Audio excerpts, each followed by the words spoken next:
Okay, touch the leg, all of you. So as I said yesterday,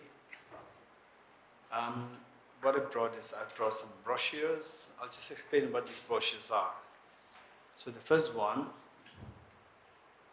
this one is just about Tibet House. What is Tibet House? Cultural Center of His Holiness the Dalai Lama. What is that like? So this one.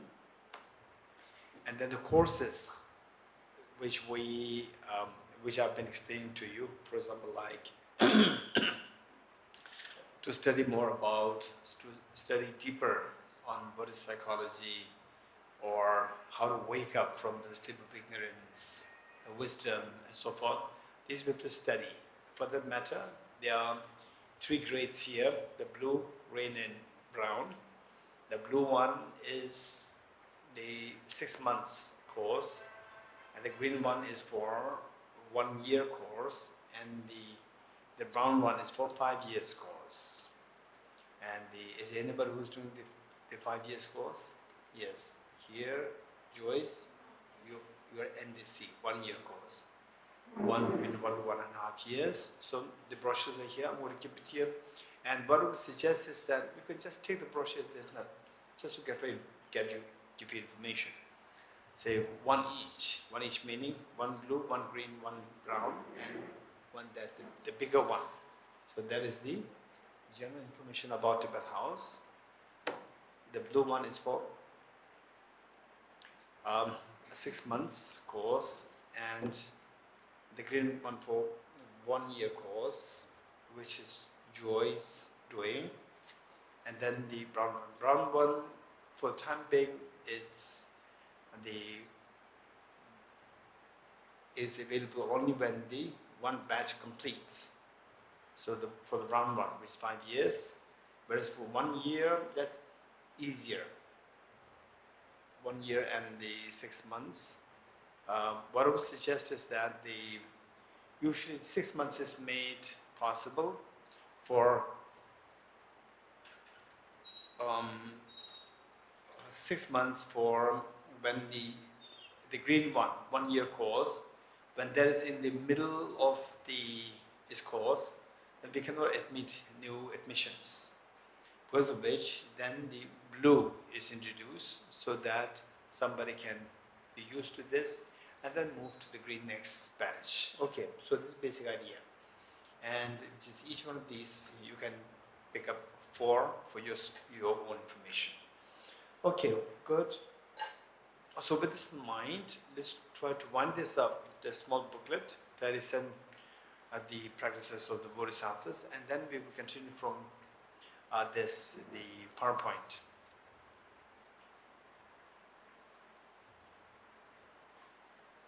Okay, do you remember where we left? 86.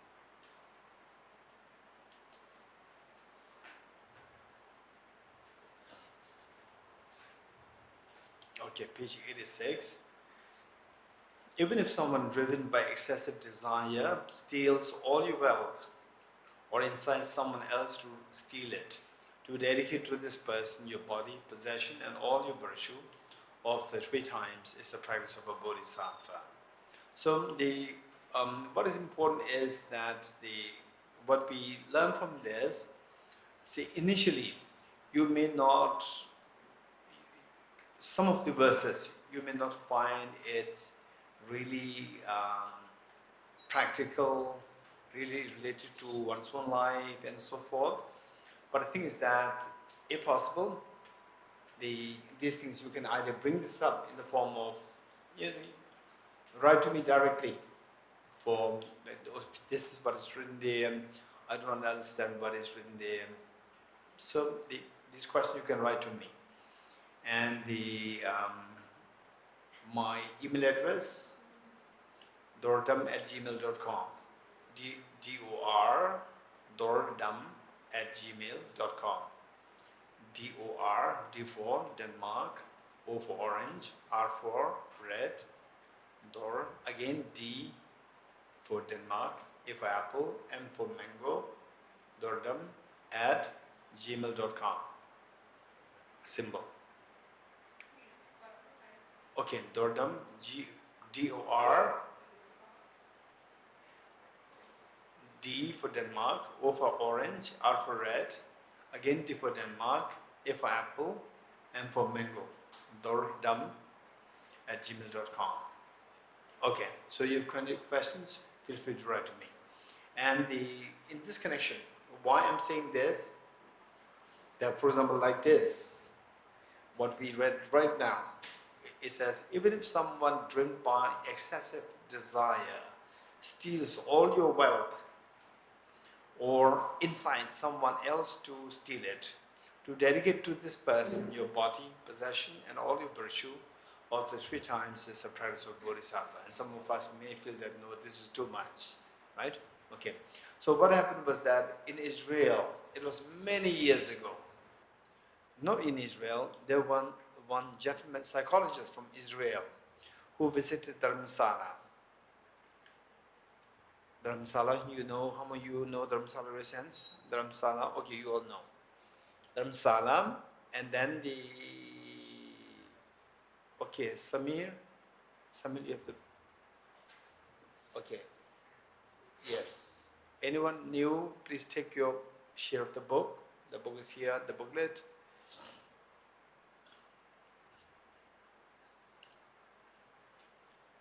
Okay, so what I'm saying is that this gentleman, when he visited Dharamsala, he was in his now he must be in his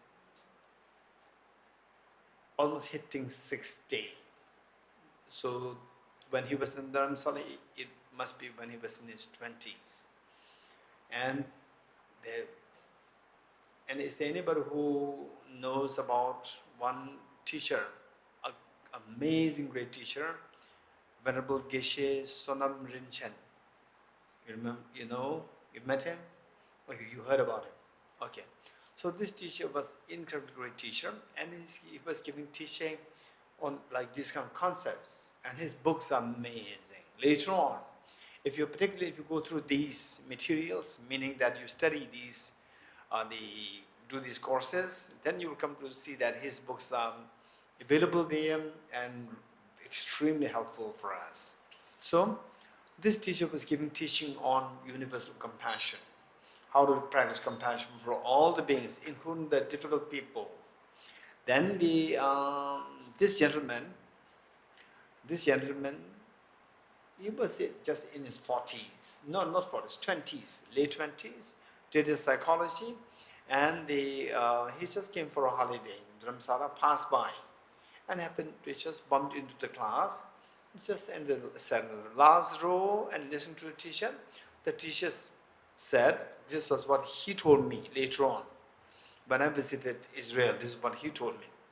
The teacher said that you have to practice compassion to the difficult people.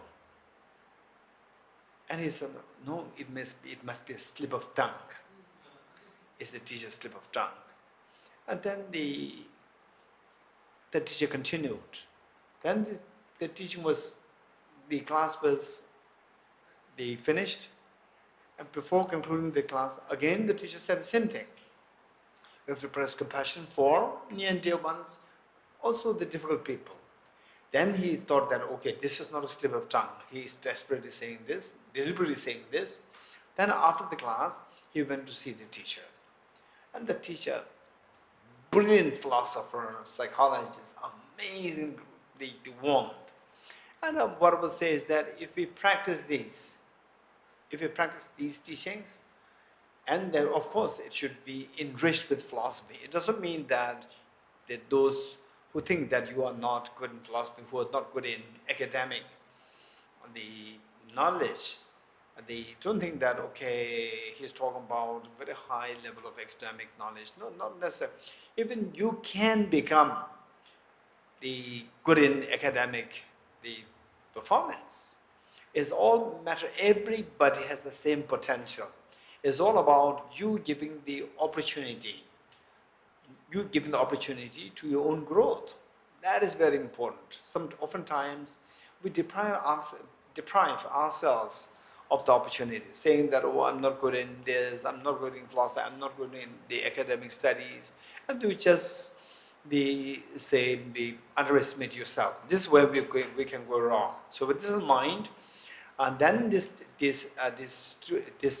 gentleman, he went to meet the teacher after class, and the teacher's amazing. You could see that all these teachings, you can see embodied in his being, and also brilliant philosopher and psychologist.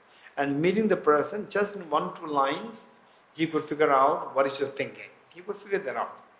And that Israeli gentleman,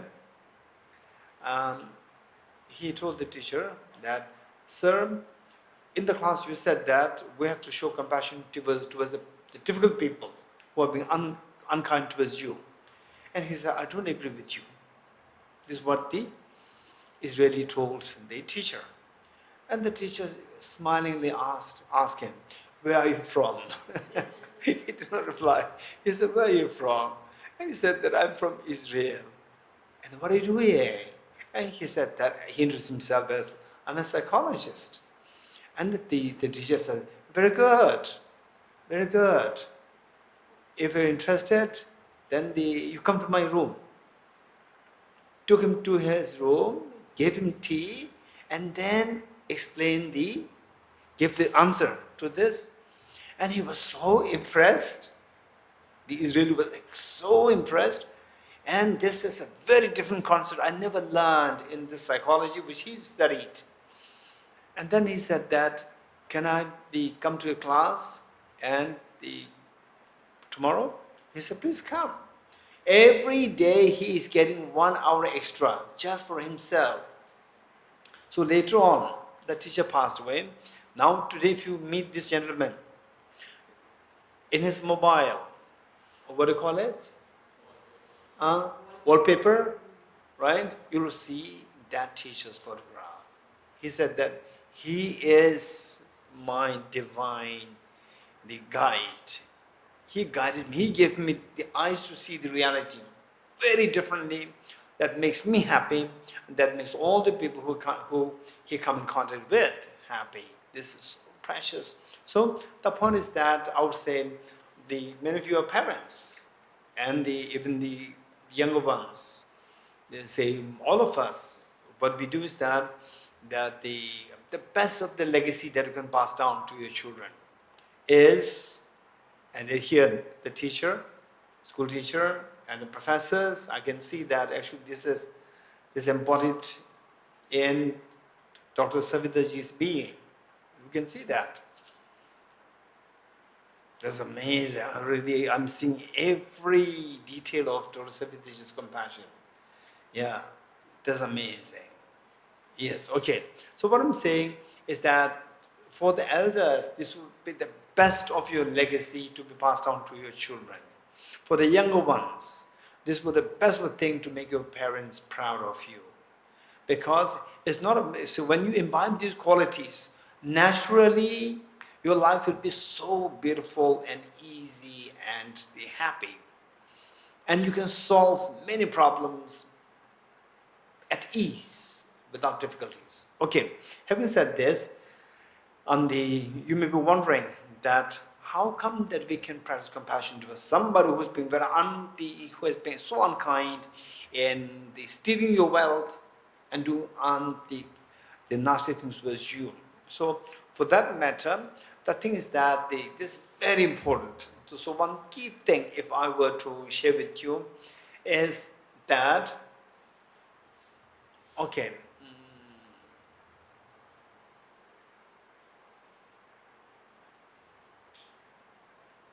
in fact, say the teachers and the parents, what they teach their children is, I think they said, Dr. Savitaji, I think yes, you.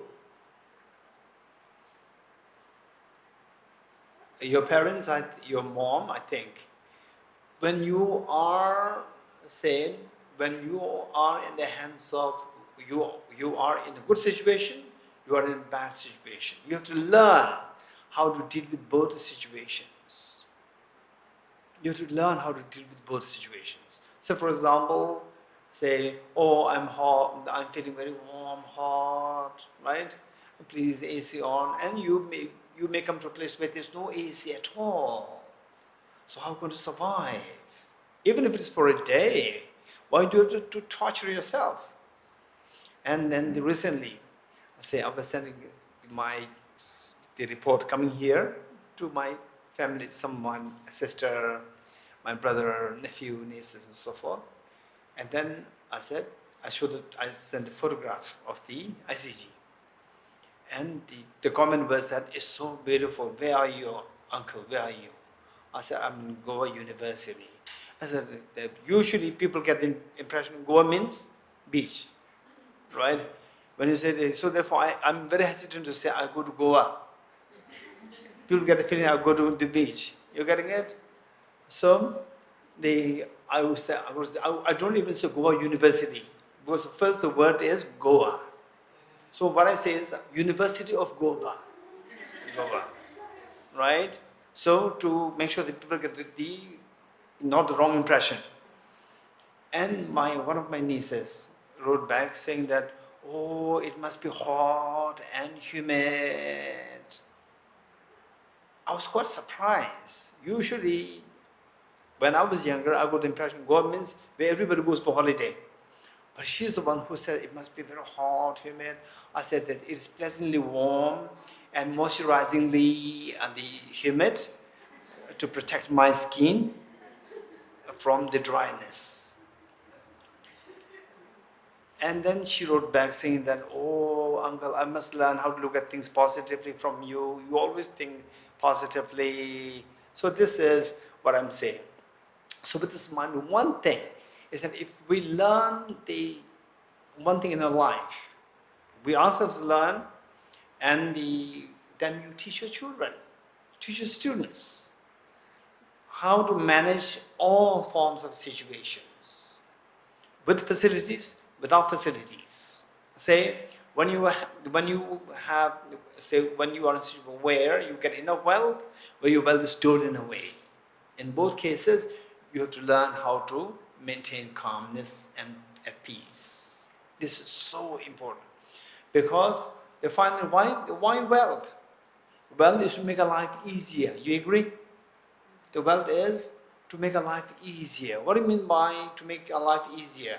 So that you don't go into, for example, with wealth, with money, then I can have good medical, say, the facilities, so that my life will not be miserable. What is my miserable? My mind feeling miserable should be stopped. That's the whole purpose. So with this in mind, if we can acquire skill whereby say the material facilities, all the facilities are there, everybody's happy. But the real test is when you go through situations where normal, ordinary people will find it very difficult, and you can cope with it when your peace of mind is not disturbed. That is something special. That is something which you have to learn. So if you can learn this, so this is where, in fact, I'd like to share with you that, can you just tell me some problems of life? What kind of problems? Anyone? Just say something. Problem in your life. Losing the husband, right? Losing husband. Anyone else?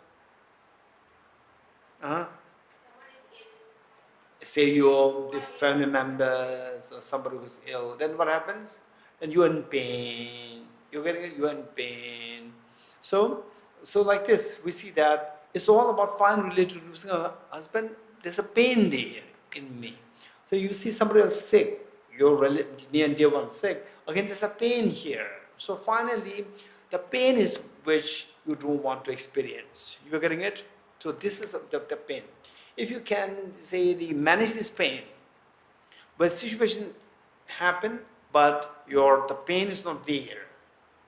Pain is not. Why the painkiller is for what? To remove the pain. So likewise, if you learn how to manage the pain without giving into the pain, or without letting the pain dominate you, That is an incredibly precious skill, because so that is the one why we need to call all these facilities. These facilities are to reduce the pain. So with facilities is fine. Sometimes the facility, for example, say deliberately, in my room here, ICG, even in the daytime, I don't use the AC. Because if you use the AC, the moment you go out, it's so hot. It's not hot actually. Your body is pampered by the AC. So whereas with a regular fan, it's cool inside. You go out, the temperature is same. Inside and outside temperature is the same. The only thing is that the breeze is not felt. So therefore, you are sometimes we are over pampered. Facilities can make you suffer more. In the name of the facilities, they can make you suffer more. It doesn't mean that you don't have to have the facilities.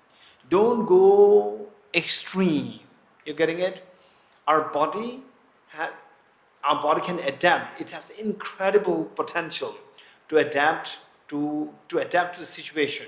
For example, like cold. What temperature you can bear, the body? Anyone? Are you sure? Are you sure? No, not. But this is what I'm saying. Say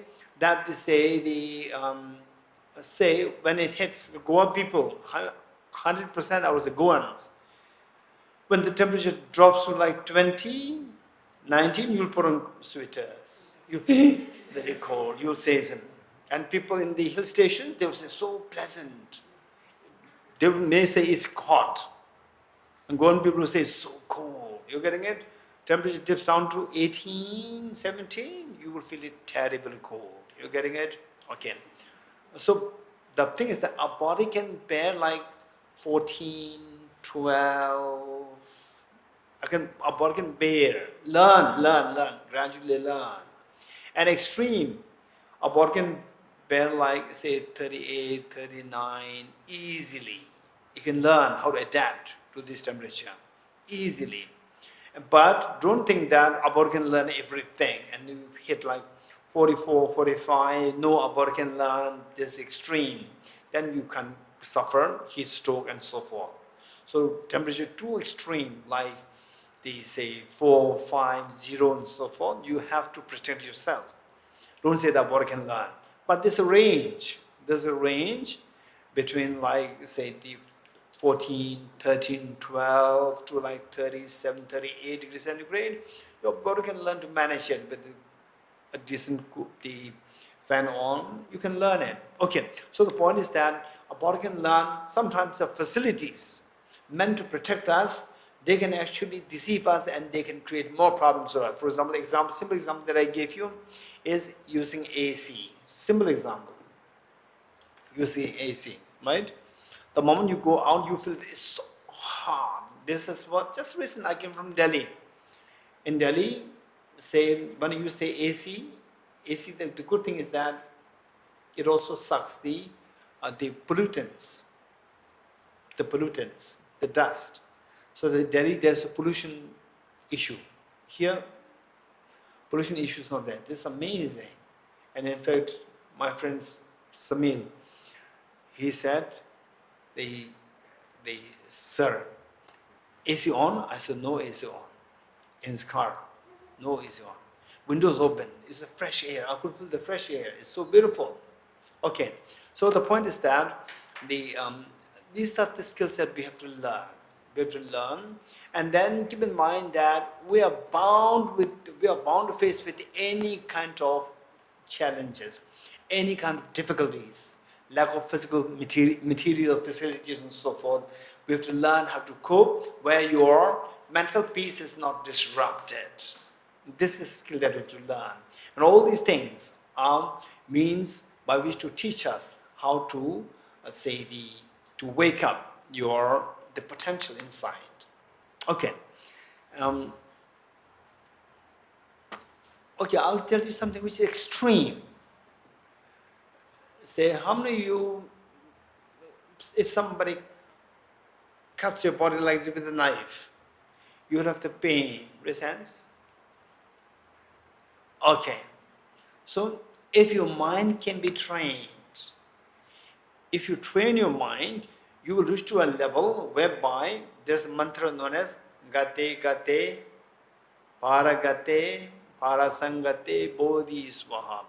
The third one, Gate Gate, Paragate, third level. When you reach that level of the mental, your mind on that level, when you reach that level, believe it or not, I'm not saying to do it.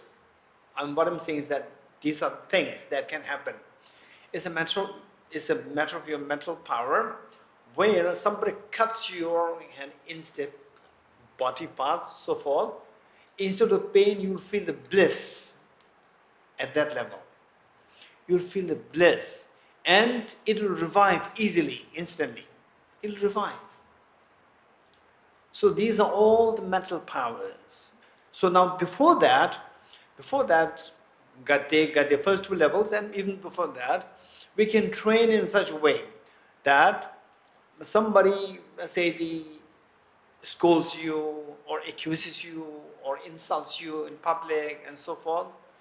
Or is there somebody insults you, so what? So what's the problem? But mentally we feel so agitated, angry, and somebody beats you up, then finish. It's going to be a court case, right? So therefore, under such situation, where somebody insults you and so forth, instead of mind feeling agitated, how to control the mind? It doesn't mean that you have to surrender. You're getting it? Sometimes people get the wrong impression that, oh, you have to learn how to cope with these problems. And so like you have to surrender all the problems. This is not the point. Don't surrender to the problems. The idea is, don't give in to the mental agitation. Don't give in to the mental agitation. No need to give. Why should you have to agitate your mind?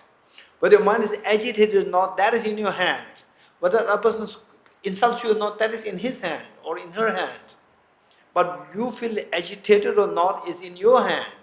Why? By agitation, your blood pressure will go up. Your blood sugar will go up. Your immunity will go down. So why should you have to give in to the agitation? But it doesn't mean the surrender. No, you have to take the measure to stop the other person from doing the wrong thing. And it's not for the sake of challenge the other person, because even this other person has a capacity to love everybody. So the only thing is that this person is ignorant of not knowing how to shower love and affection, thinking that by being unkind towards others, he or she gets a benefit. But this is not the truth. Those people who are not nice towards other people, if you just look at their personal life, you see that they are extremely isolated person. They are suffering themselves so much. Because say, somebody is they're not nice to Dorji. If you're being not nice to Dorji, just imagine how many people this person is meeting with. And for all these people, the person is not nice. They are not happy with you. You see, right side, you know the person is not happy with you. Front, not happy. Everywhere, not happy. The person is suffering so badly. So, nobody wants to suffer. But it happens. It's because of the ignorance. Okay. So, with this in mind,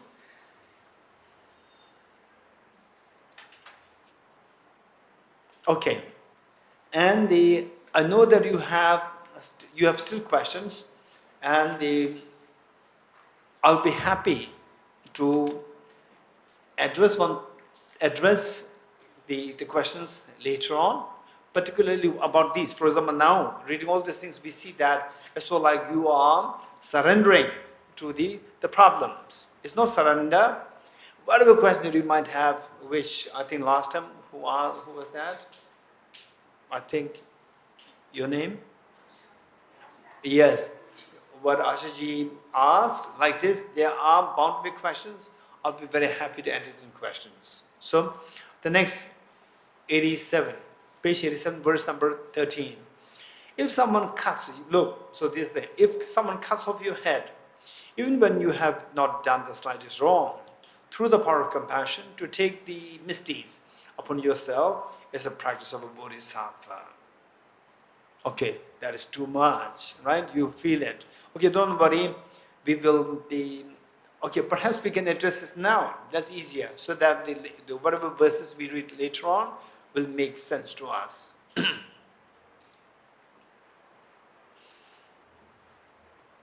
Okay, how many of us in the school days you have been? Of course, we all we did our mathematics homeworks. Yes. And what are these the maths homeworks known as maths problems, right? So you go to school for the problem or to get away from problem? To get away from the problem. But the teacher says maths problem, right? Maths problem. So the problems are given. Why the teacher should give you a problem? Huh? To solve them. You're getting it? You have to learn how to solve the problem. You're getting it? It's not to create problem on you, right? So to teach you the skill, how to solve the problem. So with this, that say, somebody who can, okay, let's say that when you succeed in solving the problem, are you happy or not happy? Very happy. When you know how to solve a problem, you're extremely happy. You're getting it? Okay. Shall I give you an extreme example? Right. Okay. First, let me tell you that how many of you know Muhammad Ali? Muhammad Ali? Okay. If the two young ones say no, then everybody knows, right? Usually it is not their generation. It is not even many of the younger ones, your generation not. It's like my generation, elder generation. So who was Muhammad Ali? Don't say boxer, a legendary boxer. A legendary boxer. You're getting it? Okay. So just imagine, this is a very serious point. Think about it very seriously. Think about it very seriously. A legendary boxer. Imagine you're a boxer. If you're a boxer, which level you want to be? Below average or average boxer or legendary boxer? Be very honest. Legendary boxers, right? Okay, what are the seniors? Legendary choice. Legendary boxer. Are you sure? Huh? You don't want to be a legendary boxer? No. I'm saying you are a boxer. I'm not saying that you be a boxer or not boxer. This is not choice I gave you. You are a boxer. If you are a boxer, which level you want to become? The under average, the legendary. Legendary. You getting it? If you're a boxer, in enemies you have to receive punches. That's your job. Okay. So legendary boxer. Legendary boxer means you cannot. Do you agree with me that you cannot have your mother as your coach? Your mother cannot be your coach. If your mother is your coach, mother will give you punch like this. Like this. With this, you will never become a legendary boxer. You agree with me? Who makes you a legendary boxer? Somebody who gives you hard punches. Somebody who gives you hard punches. Then you will know how to stop the punches. You will learn how to stop the punches.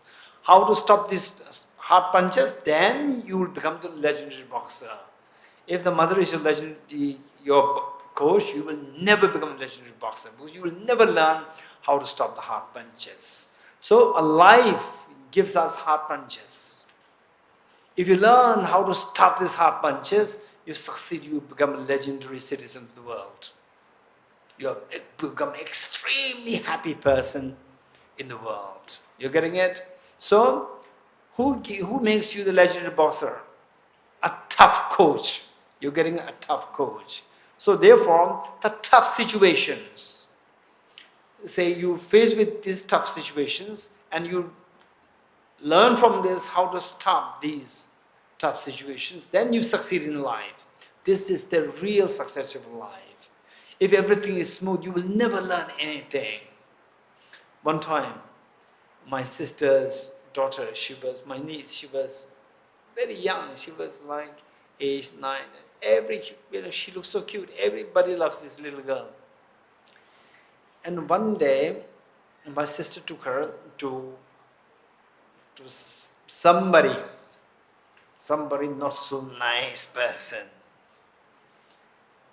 And then this little girl was expecting that the whole world is like her family, where with her mother or father, then everybody comes here to their family. Everybody's so nice, putting her cheeks like this. She thought that it was the life. Then she went there, and my sister somehow she had to leave for about like half an hour, and this little girl was with that with the say of 6-7 people, and the main host was a very difficult person.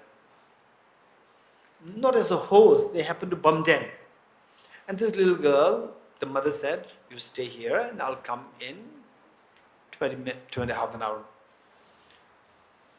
Then meanwhile, when the mother came, the sister came. Then this little girl was in a state of shock. And finally the mother took her, and this little girl was telling the experience. What the host did. Host was so biased that this girl was just ignored, so like she was non-existent. And usually she gets the maximum attention whoever comes to her house. Now she was ignored. Little girl. And even that person was already in 70s. Little girl, why are you ignoring? Why are you doing this?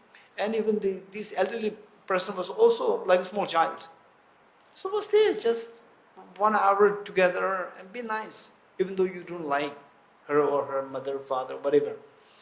But this was the little girl was shocked. And when I couldn't understand it. I know the person so well.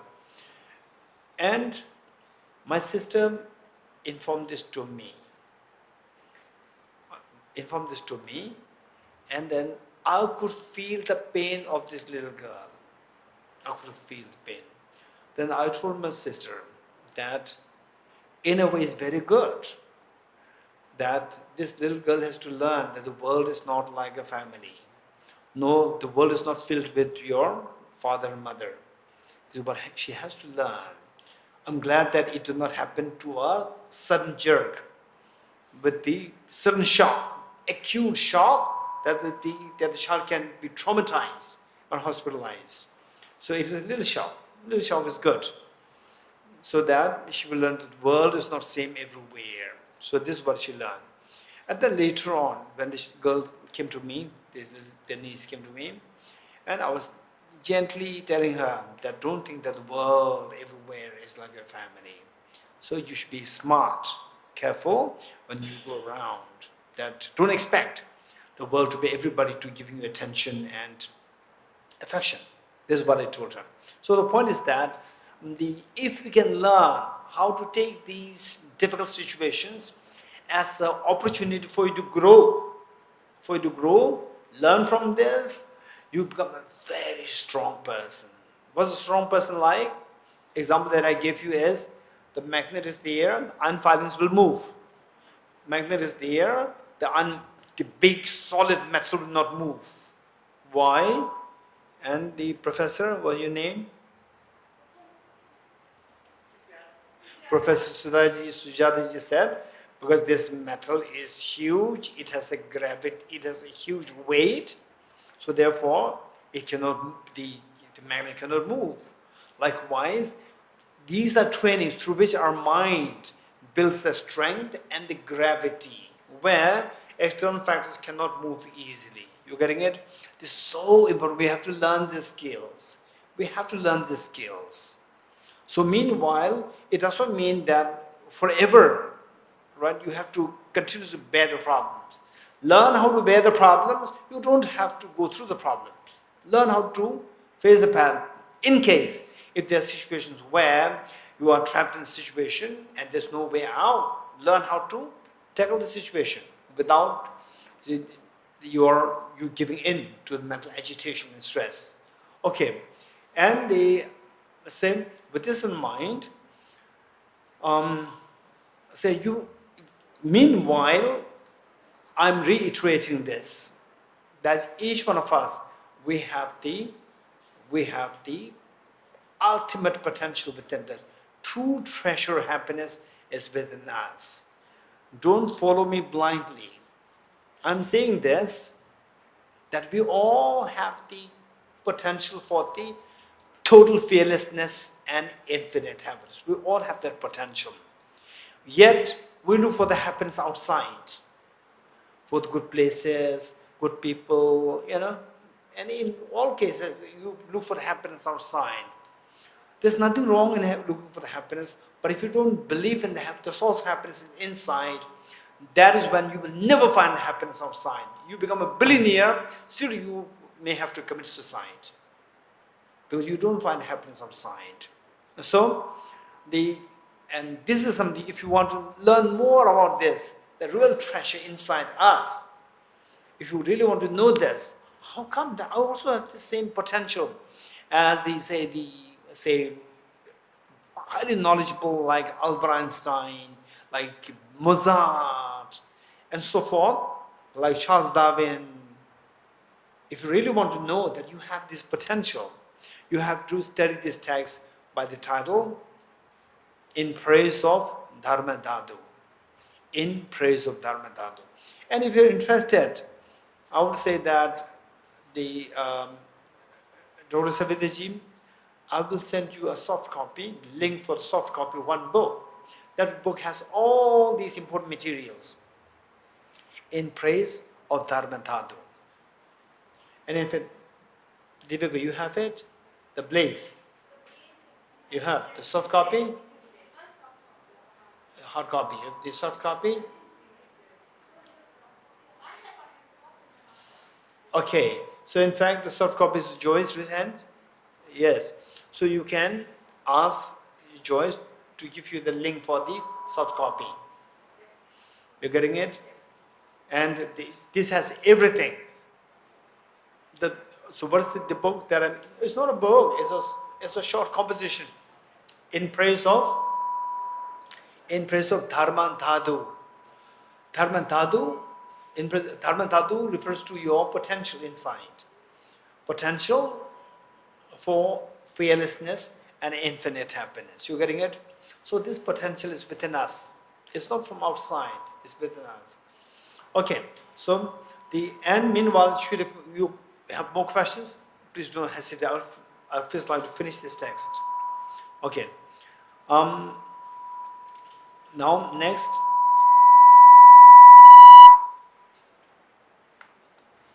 Page number 98, verse number 14. Okay. Should someone slander you in a billion words, slander you meaning insult you or accuse you or create problems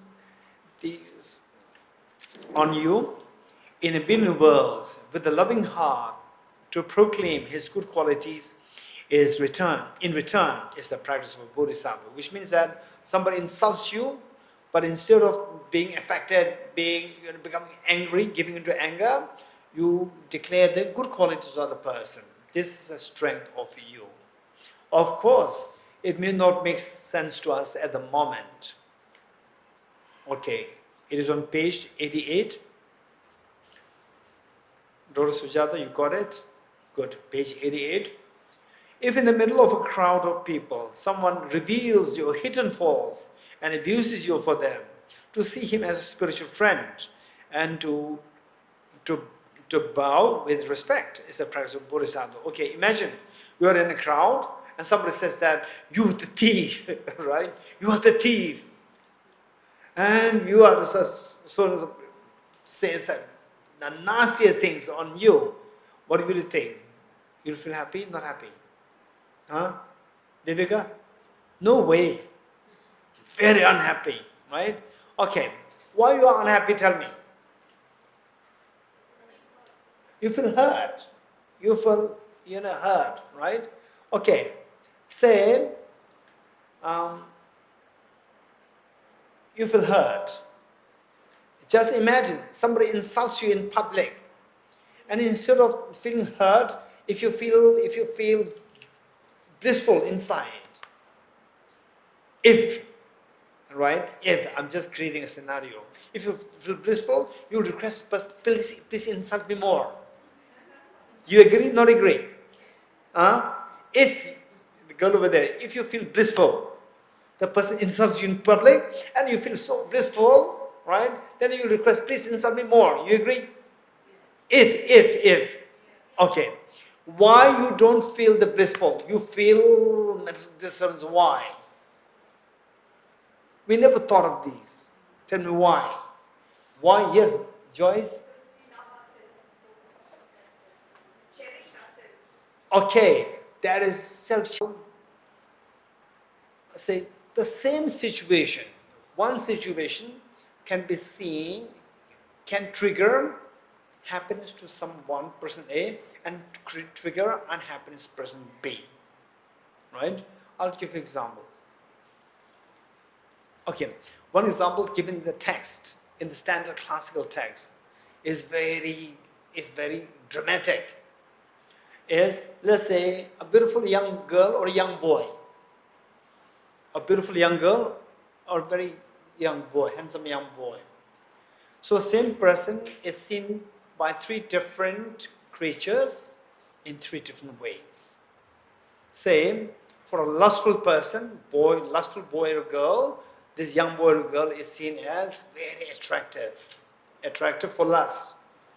And the second person who thinks about, particularly, is there anybody from biology, in a sense? From biology, okay, 2 there, 3, 4, and those people who study the biology, right, go into the skull, the whole skeleton, then go into the heart, lungs, then the intestine, they come out, right? And then into what is inside the intestine, they come out, they're even worse. You understand what I'm saying? You getting it? Oh. All right? Okay. So when these things, the biologists, when they see these things, you think like this, continuously like this. Next time you see anybody, you see this intestine coming out. You see them. Right? Did you get some feeling of like this once upon a time? That everybody's like this. Dorji, once upon sometimes it came. Yes. And 2 girls here. Yes. The more you think of these, more repulsive the human beings appear to us. More repulsive. This is reality. So there are people who deliberately practice these meditations to see things as impure, so to cut the attachment. So second class of person who looks at that attractive person as, you look at it, there's nothing attractive. It's just made of intestine and all these things. Then for a line, what do you call it, the attractive boy or girl, this is a delicious meal. Same object seen in 3 different ways. You agree? So likewise, same situation can trigger happiness in some people and aversion to some other people. You getting it? Now you tell me. I'll give you one example, and you tell me what's the difference. Why this difference they happen?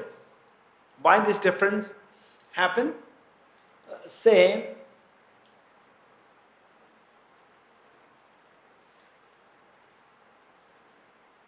I think about like 10 years ago, I flew to Pune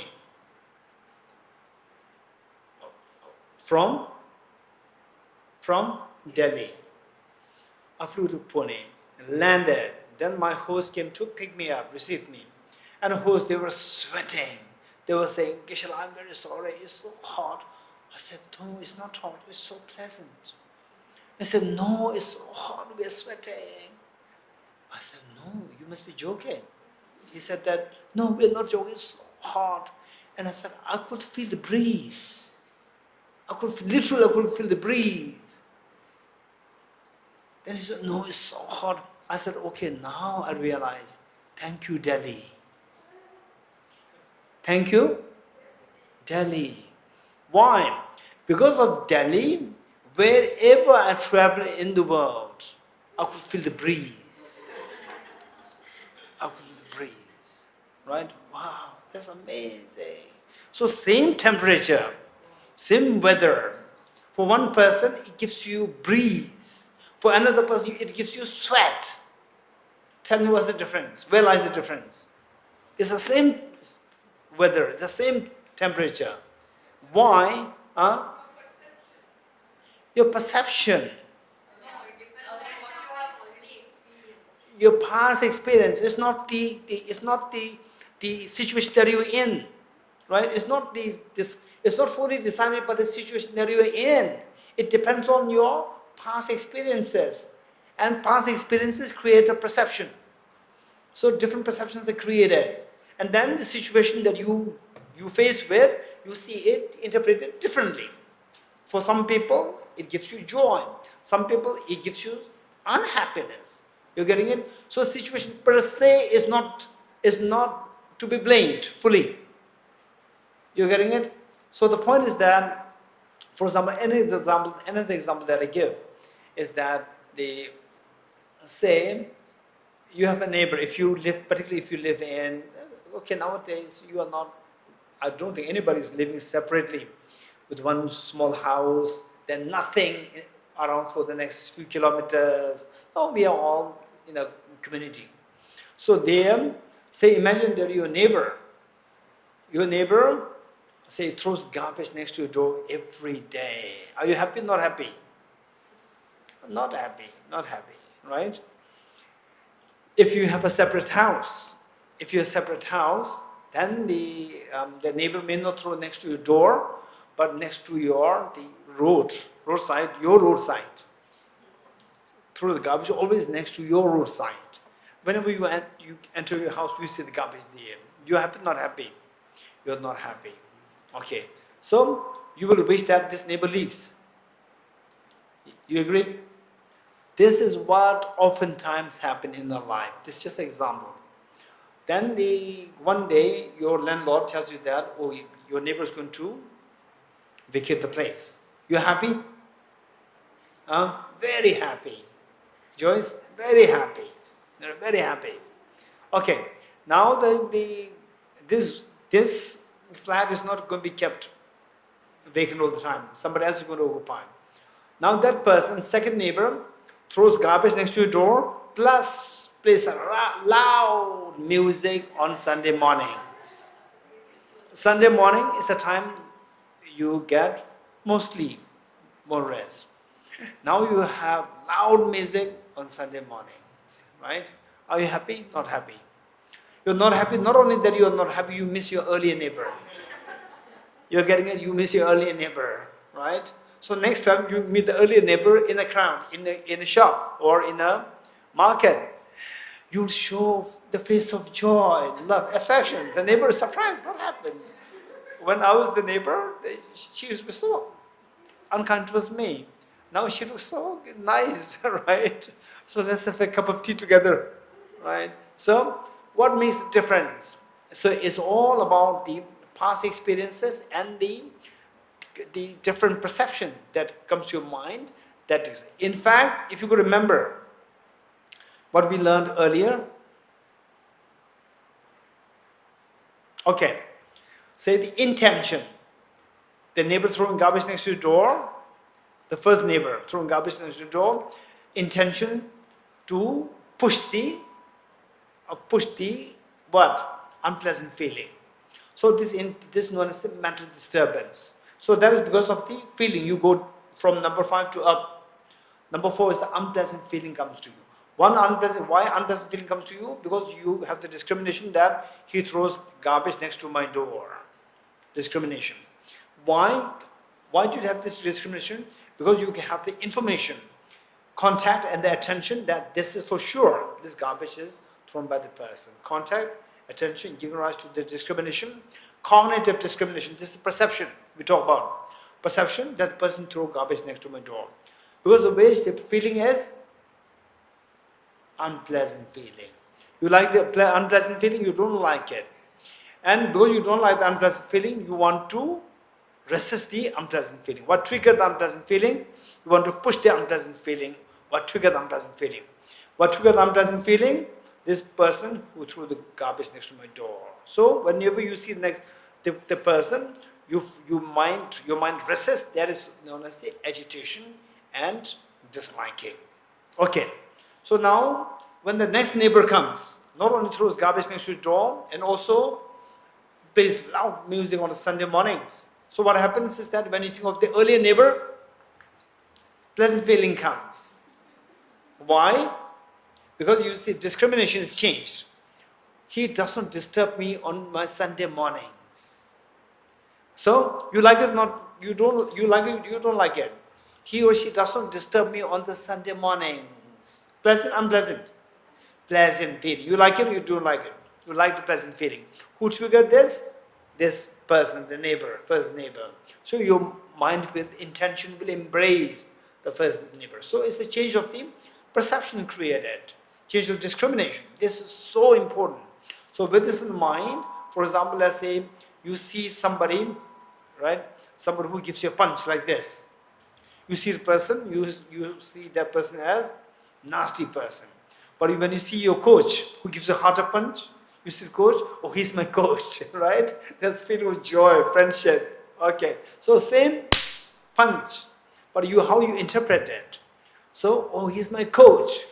What feeling? Pleasant feeling comes, right? It's the same with the professors, right?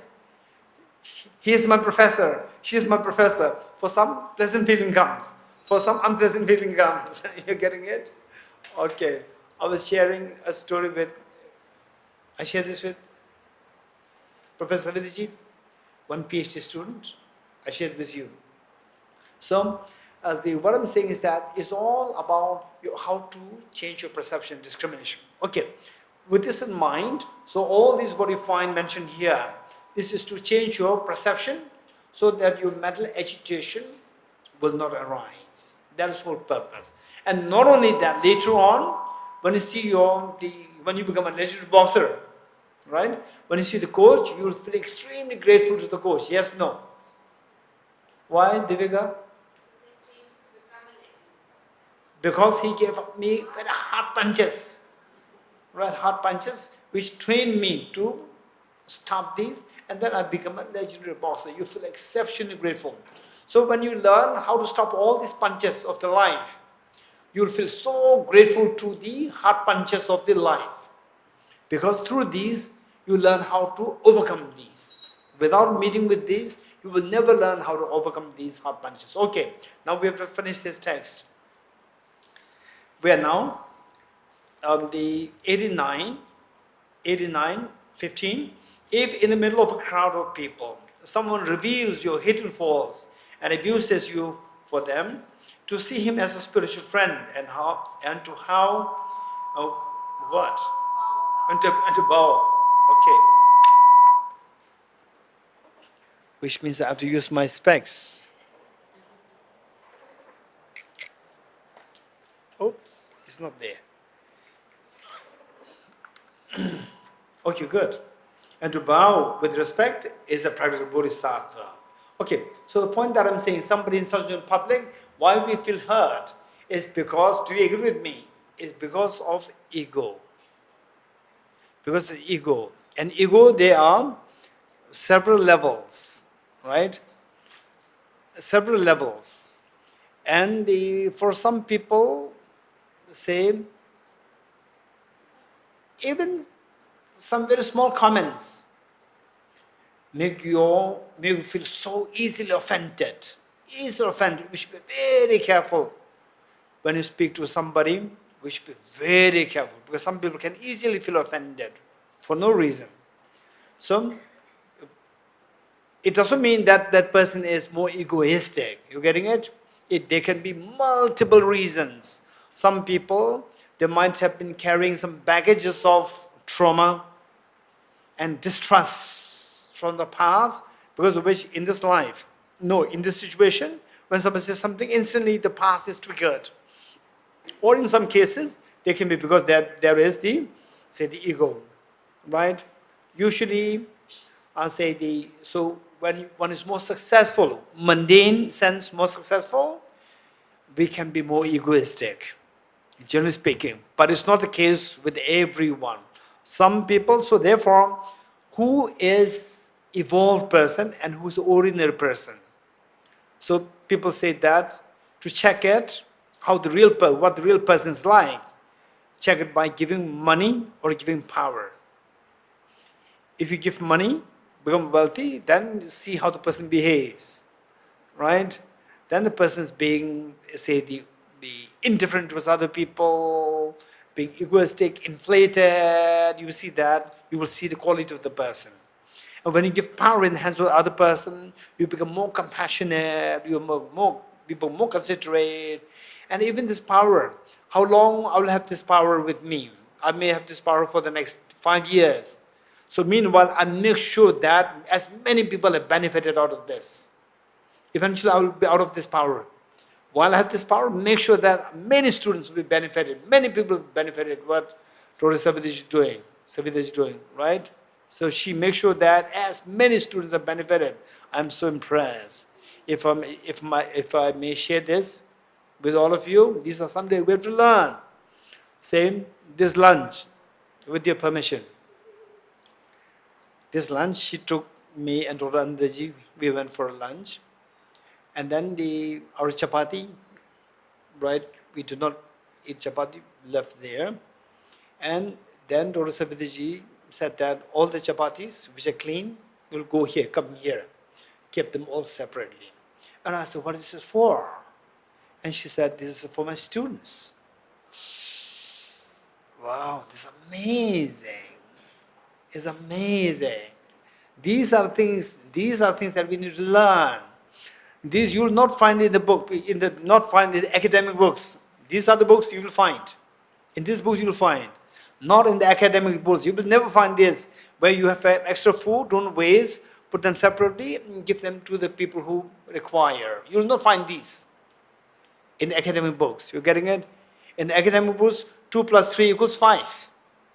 2 plus 3 equals 5-ish, wrong. Finish. You will not find these things. These things we have to learn through examples. You're getting it? These are the real, these are the real principles which will protect the world. This is something we have to learn, to protect yourself and to protect the world. This is the greatest legacy that as teachers, as professors, to pass down to your students. So academic studies, the students will somehow manage. You are required. But these qualities are something which the students will never learn otherwise. Yes?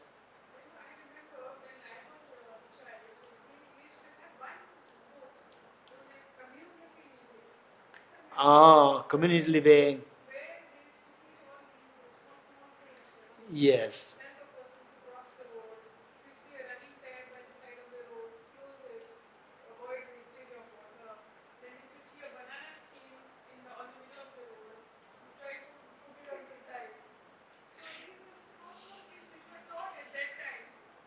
Say the community living, and in the earlier times, moral science, these are there.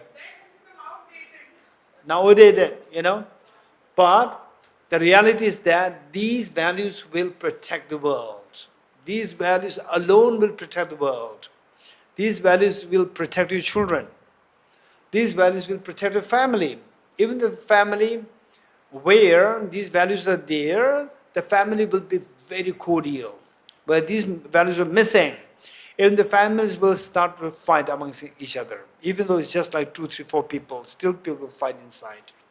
Okay, good. Okay, next, page 90, verse number 16.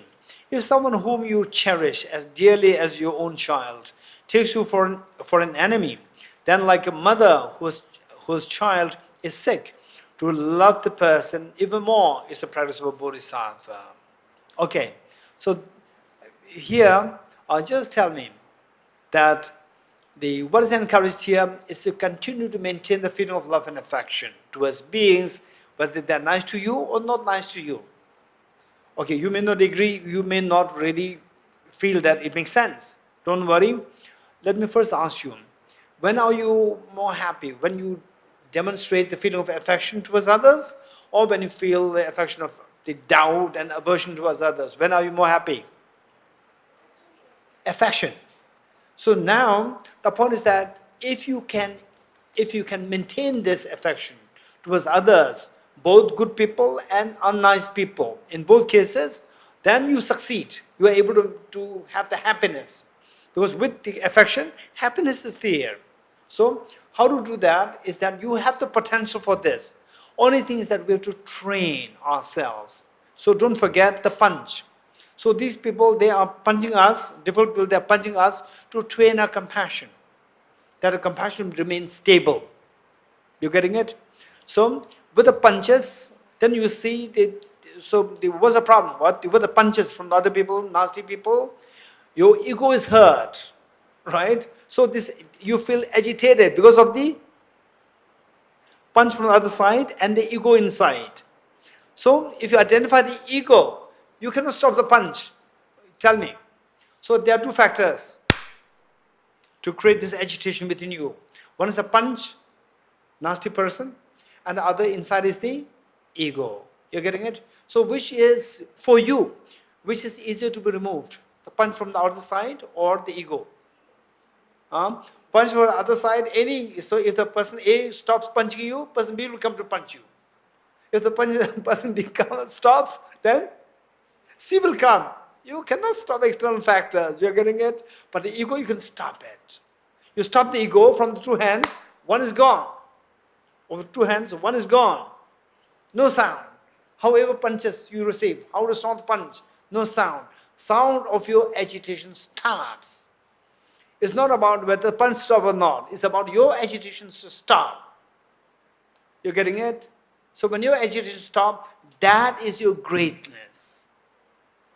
So wise people will look for, of the two factors, both are responsible. Wise people will attempt to remove the internal factor, ego, so that your agitation stops. Unwise people will think of removing the external factors. You're getting it? Which is totally unrealistic and impractical. Okay. So beautiful examples given, they say, okay, this is the verse by Bodhisattva Shantideva. Okay.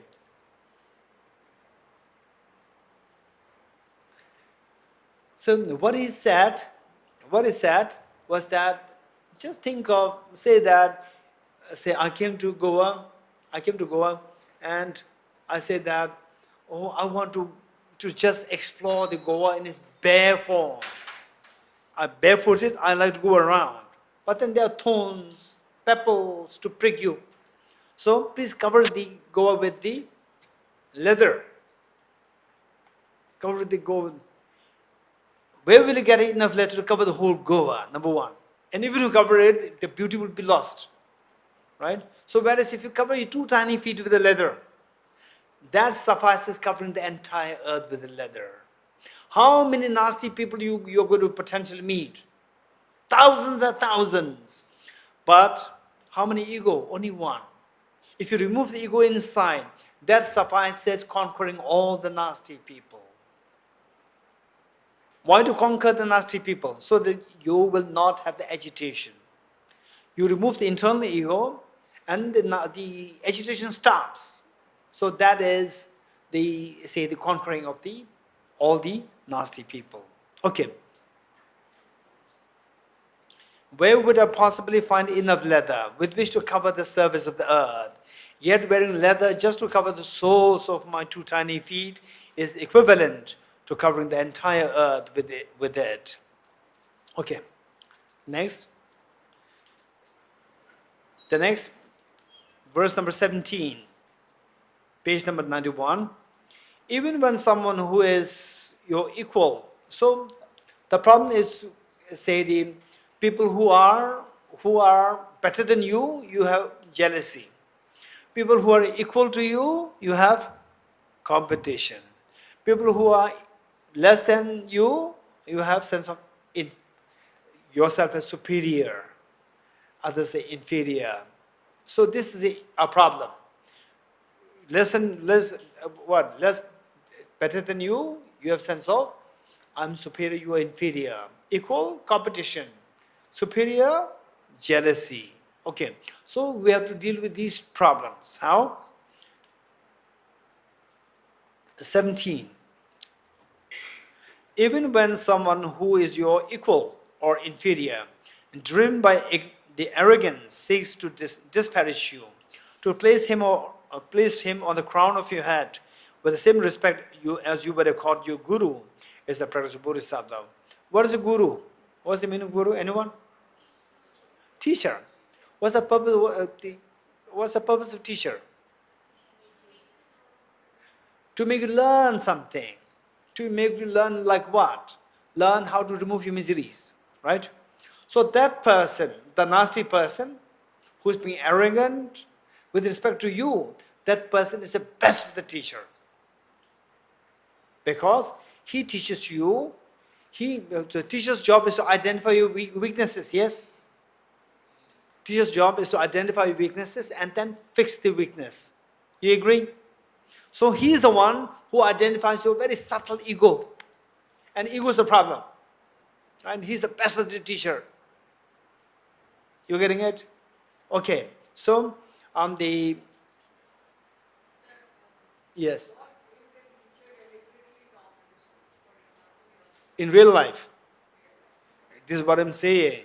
So in real life, if the teacher deliberately torments you, as I said earlier, the point is that we should not give in to anger.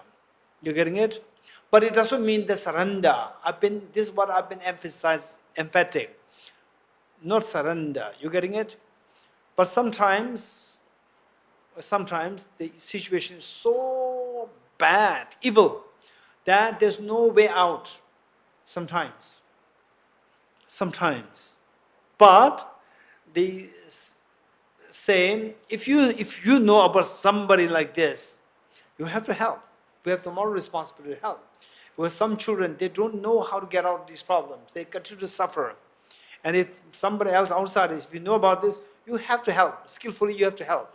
In that particular situation, there was a chance of changing the teacher. So that was the option we took. Yes. But when you go to a school or a college, it is not possible. Isn't it? We cannot change our teacher.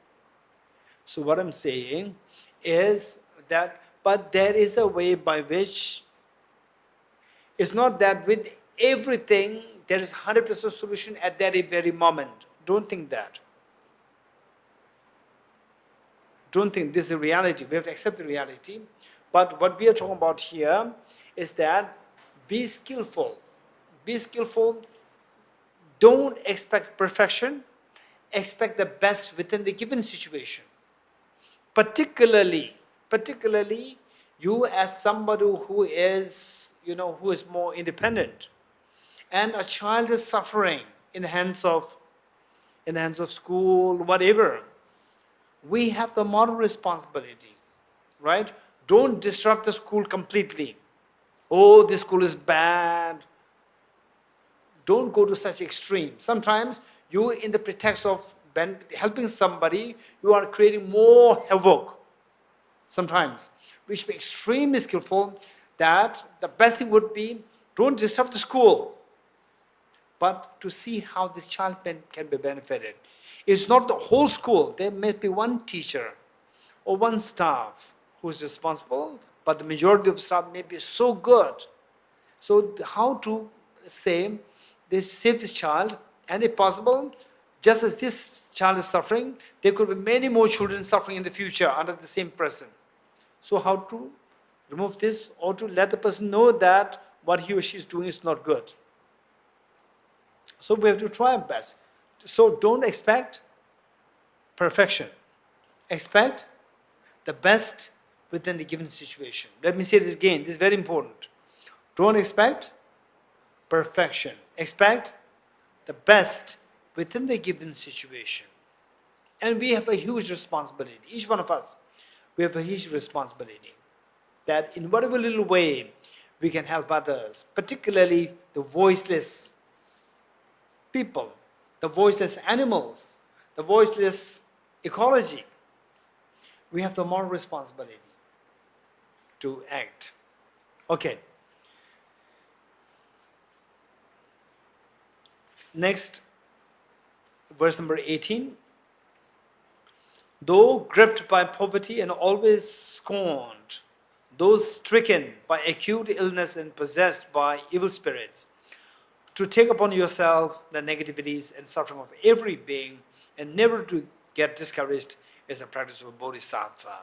So, a mind has an incredible potential to learn how to stay without the ego, right? And if the ego helps you, go for ego. What's wrong with that? If the ego helps you, then have the ego. But on the contrary, ego never helps. Ego only destroys your peace of mind. This is a problem. So therefore, the thing is that why not we, wise people will think of getting rid of the internal factors like your ego, self-centered, selfishness, and finally the ignorance. So to keep in mind, finally in two things to be removed from inside. Two things can come blend sometimes. One is ignorance, other one is selfishness. Two. And these two when blend can become ego. These two together can become ego because the ego is extremely ignorant. Ego means I am better than you. This is ego. You're getting I'm better than you. In reality, nobody is better than anybody. Everybody's equal. This is a reality. Right? It's a matter of opportunity. If somebody gets opportunity, then person can really shine. So the reality is everybody's equal. They say the potential for ultimate happiness within each one of us is just all equal. There's nothing, nobody superior, no inferior. For example, Buddha, we revere, we respect. Jesus Christ, we respect. Lord Ram, Prophet Muhammad, Lord Mahavir, Guru Nanak, then Baha'u'llah, then Zoroaster. We respect all the great teachers. They are like the 1 kg diamond exposed. Exposed 1 kg diamond. Each one of us, we have 1 kg diamond obscured by the dirt. Our diamond is in the ditch. Right? It's 1 kg diamond. Which is more precious? 1 kg diamond in the ditch or 1 kg diamond in the showroom? Which is more precious? Huh? Showroom? Huh? Both. Bindu? How both? Both are diamond. So they say, those people who say that showroom one is more expensive, which means that you don't know the attitude of the showroom, the diamond keeper. They see the 1 kg diamond in the dish, they'll pick it up, clean this up, put it in the showroom. It was showroom diamond. There's no difference. There's no difference. You're getting it? There's no difference. So one needs a little bit of cleanup. That's it. Our diamond is which requires cleanup. Whereas the diamond of the Buddha, Jesus Christ, Lord Mahavir, and Ram, and what? Guru Nanak, Prophet, and so forth. So these are like the diamonds of the showroom. The dirt are removed. Our one is with the dirt. That's the difference. You're getting it? So we all have this potential where the ego is zero and your happiness is infinite. You're getting it? Okay. So all these situations given here, they are like telling us these are not the difficulties. The punches are the difficulties, or they are opportunities. Gentlemen here? Opportunities or the difficulties.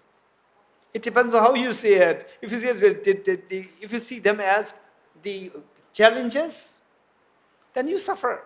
If you see them as opportunities, there's feeling joy. You're getting it? So likewise, these are actually all these situations given here. They are the opportunities.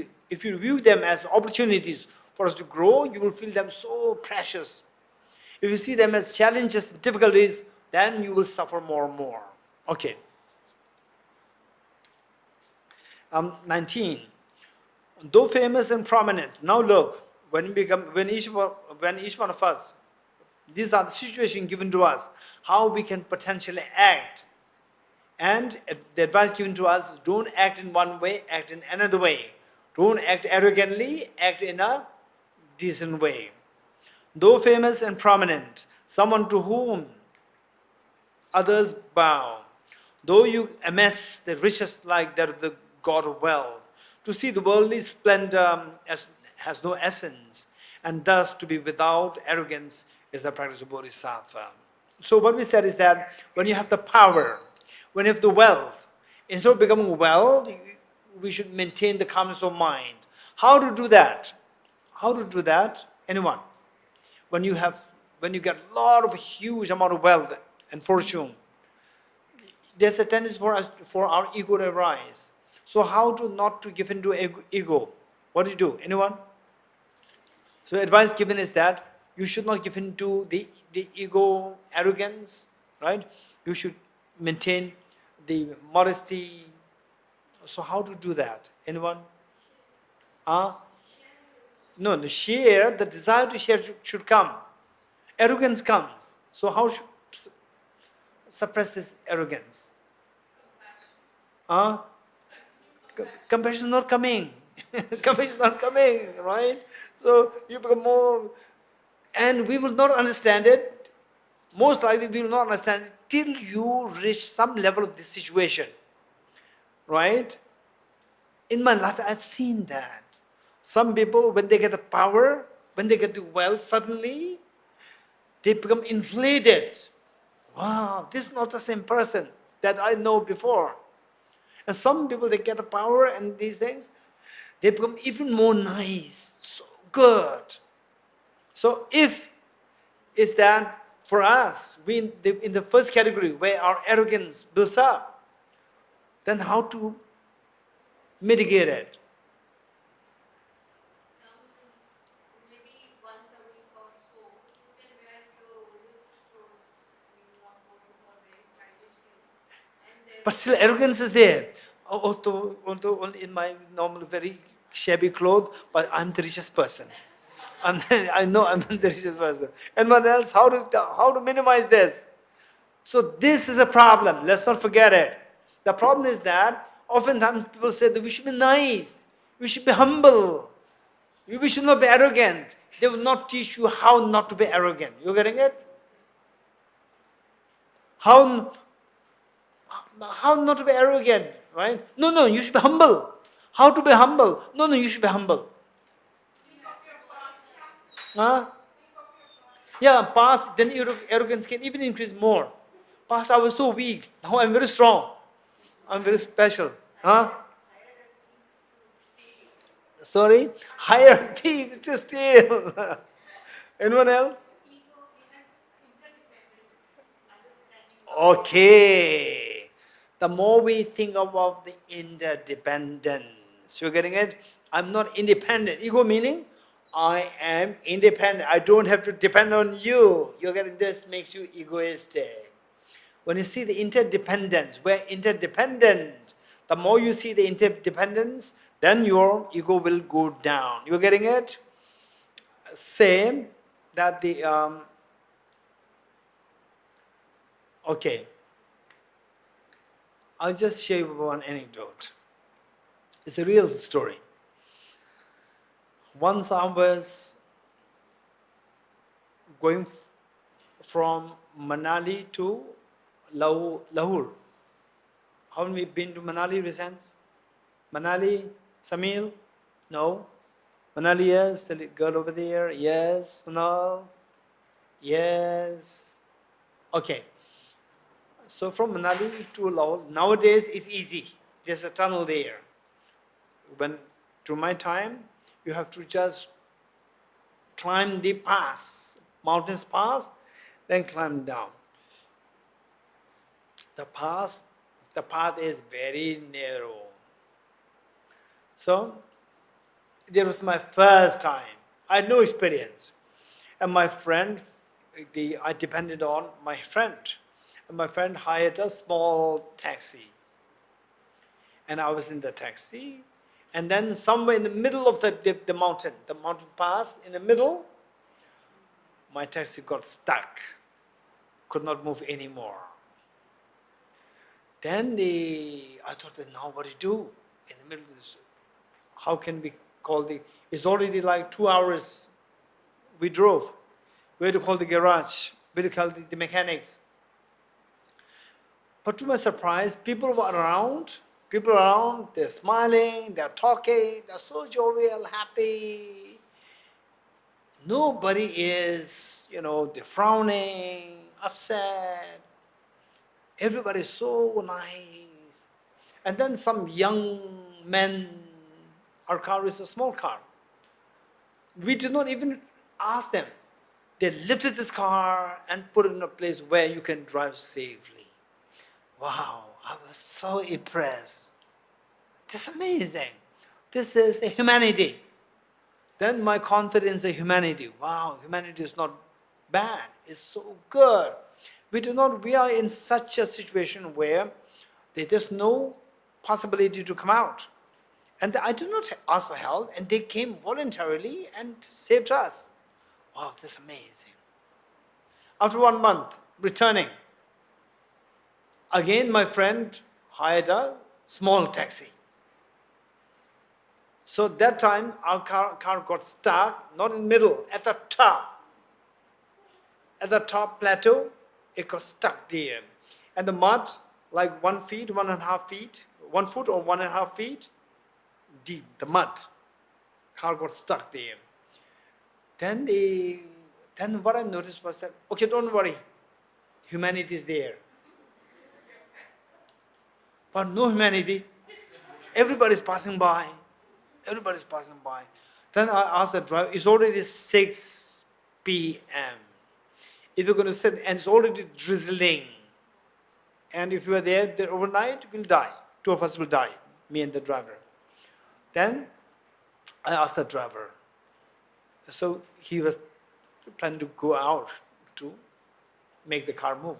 I asked him, do you need my help? He said, yes. Then I removed my shoes, socks. I jumped in the mud.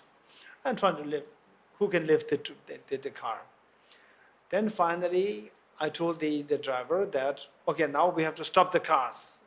They will not stop for us. We have to stop them. And he was doing like this. I said, don't do like this, do like this. Otherwise, they will not see us. Then nobody was passing. They just simply passed by us like this. It's so like nobody's seeing us. Right? My question to you. Why in the first case, we did not ask for help, but we are helped. We are protected, we are saved. Why in the second case we asked for help, no help came? Why? Guess. Quick. Anyone?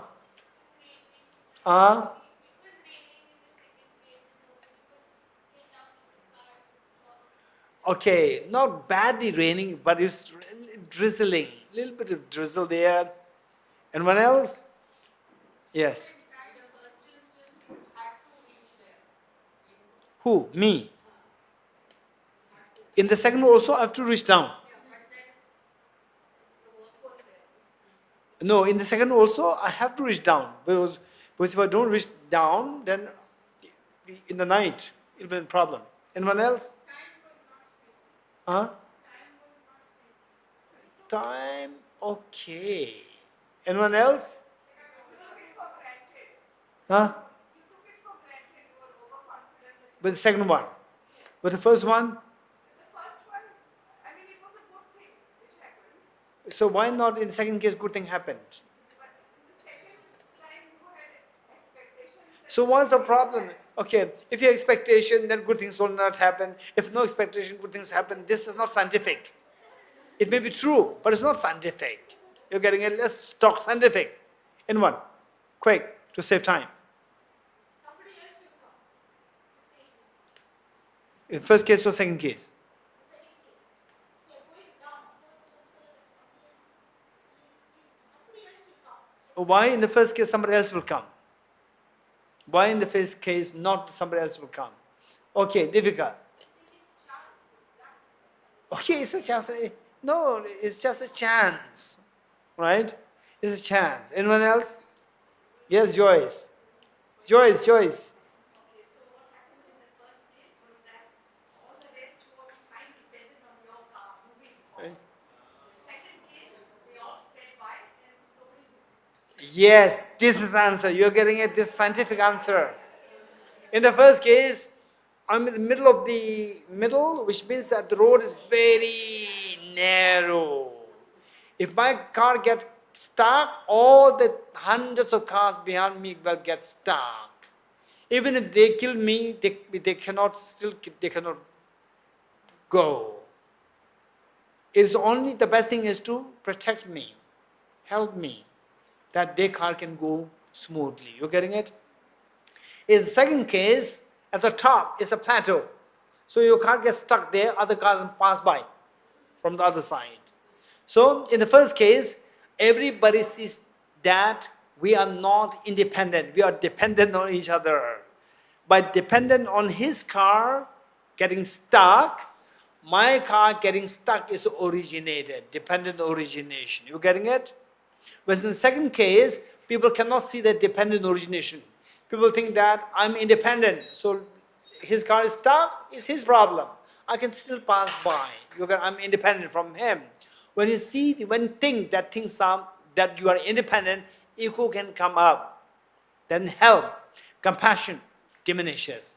When you see things as dependent, automatically compassion and the sense of oneness will come. You getting it? Okay. Now, to continue the story. There was one car which looked at me and he must have thought that I'm somebody. And he asked me, are you this person? I said, no, he left. You're getting it? So he said, if he's not that person, why should I help him? Then he left. Then after a while, when our car was lifted finally, somehow somebody protected us, and car lifted, going down, the car who asked me, are you that person? I said, no, and then he left. That car got stuck. You're getting it? At the top, he thought that he's independent from me. Now down, he realized that he was not independent. He's also dependent on me. Because now our car could go smoothly, his car got stuck. You're getting it? So when you see dependent origination, then when you see that we are dependent on each other, as Joyce said, that we feel the oneness of ourselves. We will not be egoistic. When we feel that we are independent, it's all ignorance. We are not independent. For example, we are dependent on the greeneries, the plantations, vegetations. We are dependent on them. If the vegetations are completely zero, the temperature will simply rise up. Oxygen deprivation. All these problems are there. So if you see this dependency, then we'll take care of these vegetations. If you see the dependency on the other people, you will see that you will feel grateful to the other people. This is so important. Okay.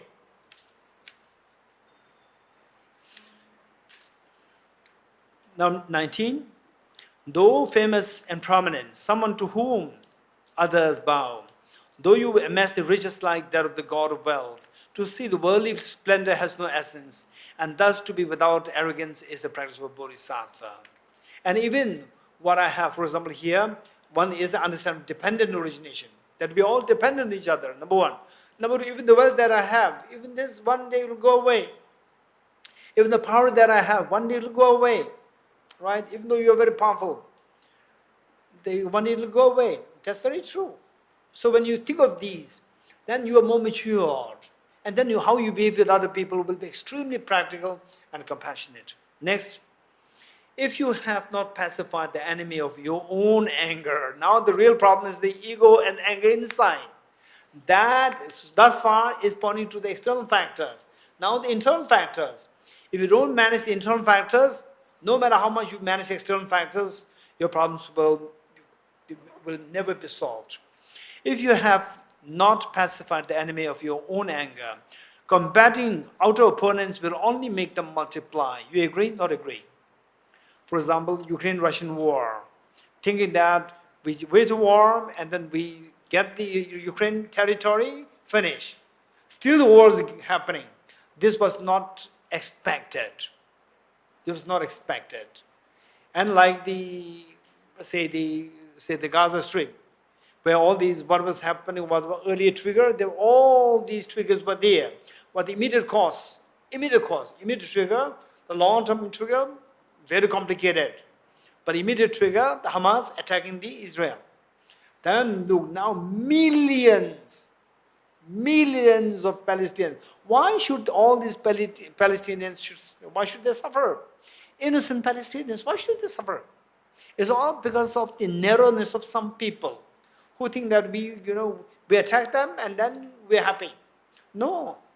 You attack them, your enemy multiplies. And then more casualty happens on your side. It's extremely sad. Extremely sad because of the leaders. They lacking the capability to see the broader reality. So therefore, common people suffer. Why should common people, both sides should suffer? Why? What did they do? They do not do anything.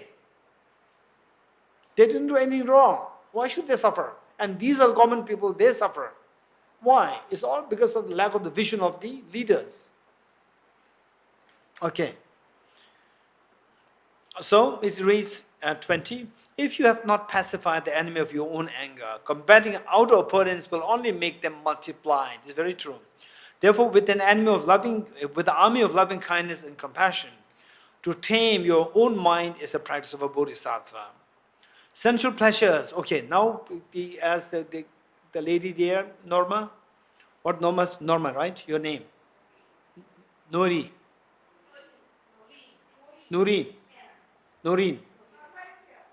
Okay, Norma, Noreen. So what Noreen said yesterday, immediate gratification. So look, this is the issue. Immediate gratification. Sensual pleasures are like salt water. Immediate gratification.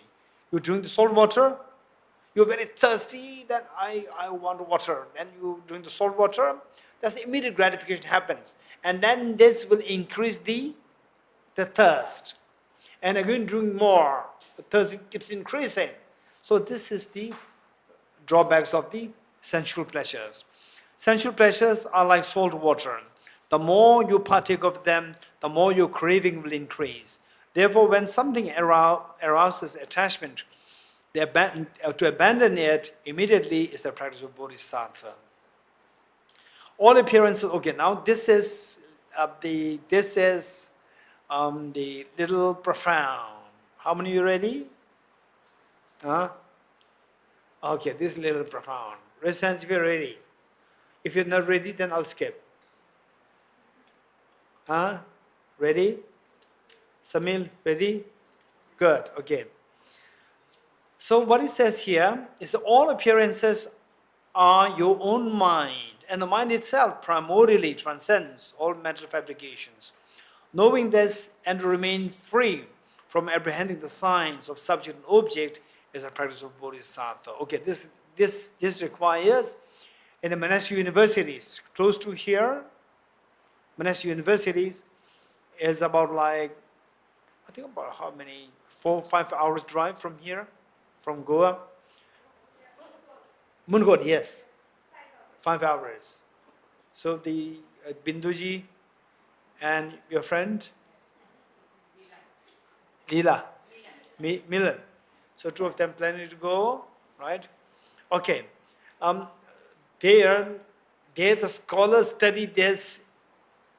All they study for 10, 20 years, summarized in one passage, one verse, right? Okay, I'll just give you a glimpse, and then then up to you whether you follow up. Okay. So what it says here is say that you are in a dream. You're dreaming. You're dreaming of having a very scary dream, a ghost chasing you. Okay, so this is a dream. Okay, to make it quick, I will share with you, I'll give you three situations. You choose one of them, only one. One situation is that you are celebrating your birthday, where hundreds of people with gifts, particularly when you were aged, not this age, when you were aged 14, 15, you expect gifts from others, right? Hundreds of people come with gifts for you, and all attention falls on you. You're happy, not happy, right? You're very happy. One. The next moment, and this event was happening in a forest. In a forest, beautiful place, a resort in forest. And suddenly there's a what do you call it? The pride of lions. No lions in Goa. No lions? You have? Pandas. Okay, so group of pandas, they come to attack the whole group, including you, right? And then one panda jumped over you. You think, now I'm dead. You're getting his number 2. Number 3, when you say, I'm dead, right? Now the panda they pounces on you. I'm dead. When you say, I'm dead, your mother wakes you up. 1, you're celebrating hundreds of people there with the gifts, full focus on you. Everybody is looking at you, right? And second moment, the group of pandas come to attack the whole group, and particularly one panda pounces on you, and then you think, now I'm dead. Number 2, very scary. Then number 3, when you said, I'm dead, your mother wakes you up. Okay, choose one of them. Mother waking you up. Okay, how many agree with the bindu? Raise hands. How many agree with the bindu? Okay, Devika don't agree. You agree with the first one? The first one. Okay. Now look, this is very important. How many you partly agree with Devika? First one. Why not the first one? Raise hands. Why not the first one? Okay. Even the first one is a problem. Right? So these, don't just believe in somebody. Don't just believe in somebody. You have to know the reasons. You know the reasons, then your mind grows. If you feel complacent with somebody says, oh, he said it must be true. Don't follow like this. You must know the reason. What I said is that even the first dream has a problem. Okay, how many of you like to have this dream tonight, where you are the focus of the attention of all these hundreds of people celebrating your birthday, everybody carrying something in their hand as a gift for you? How many of you like to have this dream tonight? Raise hands. How many of you like to have the dream tonight? I'm not saying that panda will jump on you. Panda part is not there. I'm just talking about the first dream, first part of the dream. How many like to have this dream? Many no. Why not? It's a pleasant dream. Why not?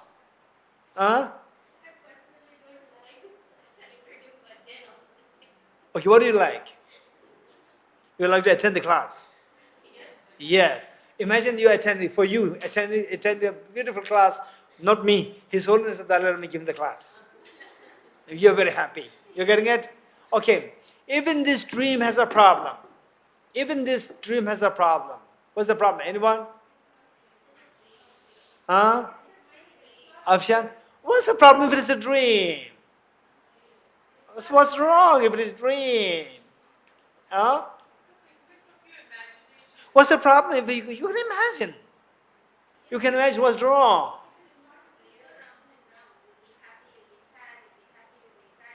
It's not necessary. Sometimes it happens. Happy, sad, sometimes happy. Sometimes sad. It's not necessary, right? So what's the problem? Anyone? There's a problem there. Okay, if you don't know the problem, I'll tell you I will give you the hint. Okay. Except for Milan. Except for Milan with a different story of His Holiness Dalai Lama giving a teaching. Right? All the rest of us, that hundreds of people, they focus their attention on you. smiling on you, celebrating your birthday with their presents for you. That dream. How many of you like to have this dream tonight? Raise hands. Once more, quick. Good. My next question. How many of you will have this dream tonight? Raise hands. Hey, why not? It's a very pleasant dream. Why not? Sonal?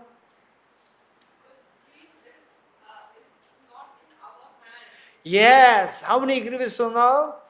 Dream is not in our hand. This is the problem. You don't have the freedom to choose the dream. Although it's a pleasant dream, but the one flaw with the dream is that you don't have the freedom to choose the dream. That is known as lack of freedom. You're getting it? Lack of freedom.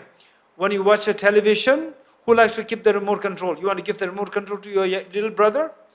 Or keep it yourself? Why you want to keep it yourself? Why not give it to your little brother who will always watch the cartoon? Why not? Because you don't have the freedom. Everybody wants freedom. You're getting it? Lack of freedom is misery. Lack of freedom is misery. So even with a pleasant dream, the problem is that there's an element of misery. That is, we don't have the freedom to choose the dream. Okay, now tell me some features of dream. What are the characteristics of dream? Tell me, what are the characteristics of dream in general? Quick, to save time. Quick. What are some of the characteristics of the dream? The dream looks so real. Anyone else? Huh? It is a projection of your own mind. It's not real. It's a projection of mind. But it appears so real. Okay, we can summarize everything into these two. How many agree with these two things? Dream appears so real, while in reality it's projection of your own mind. You agree? Okay. Same, everything projection of my mind means that everything appears. Everything appearance created by your mind, not really there. Okay. If you understand this, then when you wake up, of the three choices, many of you chose the number 3. Because with the first, there's a problem. You don't have the freedom to choose the dream. Second one, nobody likes it. Third one, you feel secured. Okay, finally, I am not, it's just dream. So you prefer the third one, waking up. So the thing is that in the first case and second case, your mind projects things and you fail to see them as your projection. You see them as real. Because of this, then the dream affects you. In the third case, the dream stops to affect you. That is your freedom. Okay, so now let's quickly just look at it. I know it's time for tea. Page 96, verse number 22. All appearances, whatever we see things, they are like dreams. They are your own mind, meaning your own mental projection. And mind itself, even the mind also is a projection. What is outside is projection of your mind, and your mind is also projection of your own mind. Mind itself primarily transcends all mental fabrications. Knowing this and to remain free, freedom, free from apprehending the signs and the signs of subject-object. Subject-object means, oh, this is a flower there. In the dream, you will say that this flower there, this is a panther there, oh, there's hundreds of people there, as the people there, and I am the subject. These are the objects. The subject-object duality you see in the dream. When will the subject-object duality of the dream stop? When will it stop? When you wake up. So apprehend the signs of subject and object is a practice free from the apprehension. Free. When you wake up, you become free to see things as subject-object duality. That's the practice of Bodhisattva. So what would be a question? How to see everything like a dream? This is a very important question. So for this, go for these 3 brochures. You're getting it? How? Go for these 3 brochures. By the way, all of you, I've brought enough. Still, there are more in my room. You can say there are 4 brochures there. You can pick up one of each. So one is general information about Tibet House, and there are 3 different courses. The brown one It's for five years course, which Devika is doing. Afshan? Certificate or diploma? Okay, this is diploma 1 year course, and the blue one is certificate course. Okay, so the brown one Devika is doing. If you want to learn more, you can take this and ask Devika. And if you want to go for the green 1 year, you go to Joyce, and she will help you. And if you want to go for the blue 6 months, you go to Afshan. She will help you. Okay, you can pick up the brochures. There should be enough of them. If not, I'll bring more tomorrow. Okay, so how? This is extremely important, and if you get a little time, we'll do it tomorrow. How? I'll just give you a gist. But when you go to the monasteries, monastery universities, don't tell them that you studied for 1 hour. Right? If you tell them we studied how everything is like a dream, they will have a tremendous respect for you, right? Then they will ask how many years you studied. You say, right? They say 10 years. You say no. 1 year, no. 1 month, no. 10, 1 hour, right? Don't maintain a dignified silence. Don't utter any word. Just dignified. Then they tell you that about emptiness. You said, yeah, I learned about it. Just keep it there. Dignified silence. Okay, we stop here.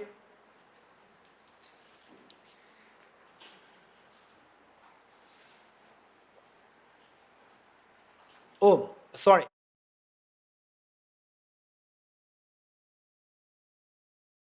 Yes. Okay, these courses, online, offline, both are there. So those of us not from Delhi, online, and even if you do online, when you happen to be in Delhi, you can join offline. In other words, this is online, offline, both are there.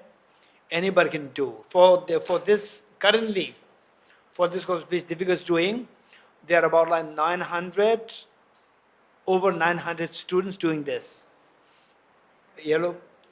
Then the green one which Joyce is doing, there are about 1,700 students doing this second green one.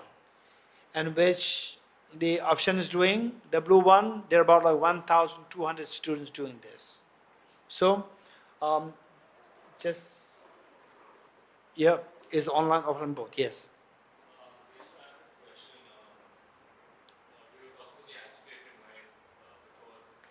Yes.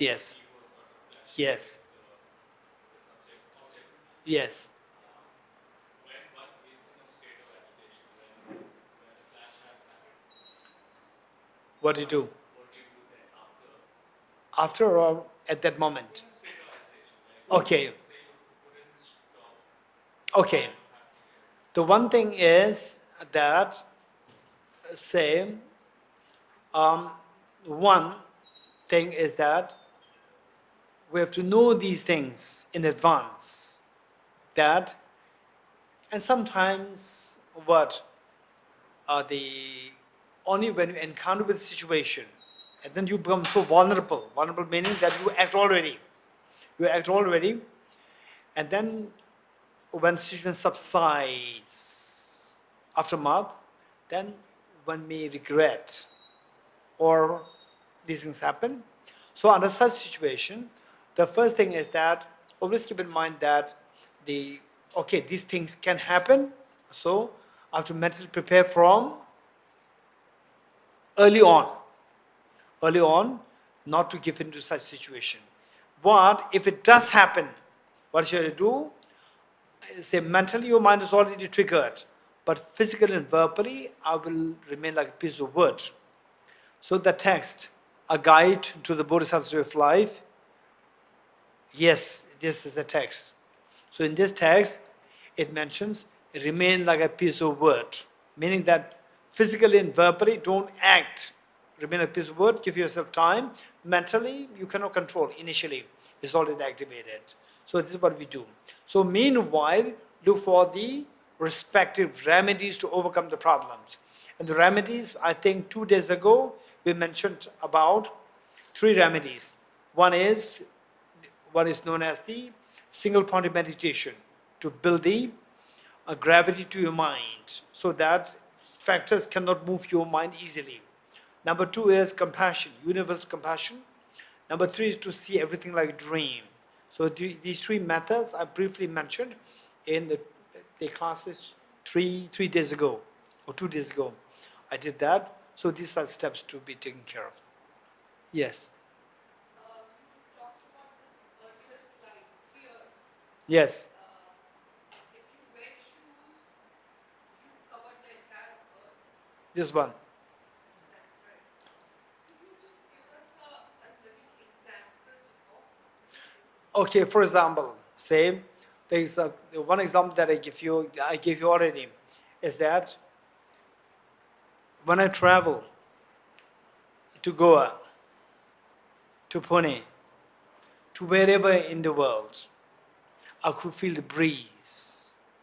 Not because there's a breeze there, because that I have seen Delhi. Right? Because having seen Delhi, your mind is already trained by Delhi. Delhi weather, it has already given me 2 tiny leather on my feet. But this I walk to other countries, I feel the breeze. You getting it? That suffices covering the entire earth with the leather. So therefore the point is that our mind, so this is just a simple example. If our mind, the ego is subsided, 2 hands, internal thing, internal, there are two factors. What are they? Internal 2 factors, ignorance and selfishness. These two factors combined together can become egoistic. Otherwise, these 2 factors. When you remove the 2 factors, then it's only one side clap, no sound. Sound would mean it stops. Say, when you encounter with beautiful situations, you are happy. When you encounter with difficult situations, wow, this opportunity for me to grow, right? Wow, this opportunity for me to grow is good or bad? You feel pleasant, unpleasant? Very pleasant. Good situations will give you pleasant feeling. Bad situations give you even more pleasant feeling because it gives me grow, makes me grow. Good situations will not make me grow, right? It simply gives me pleasant feeling. That's it. But the bad situations not only give me pleasant feeling, it also makes me grow. It's amazing, right? Your wealth, your bank deposit, say X amount. If it grows, better, or it remains X amount all the time, is better. Grow, right? So who will make you grow? The difficult situations. So difficult situations should not be seen as challenges, they should be seen as opportunities for you to grow. Then every situation will make you feel happy. It's like covering the entire earth with the leather. Good. The questions are very good. Dr. Bharati, you have a question? Okay. Yes, the girl there? No? Okay. I think we stop here.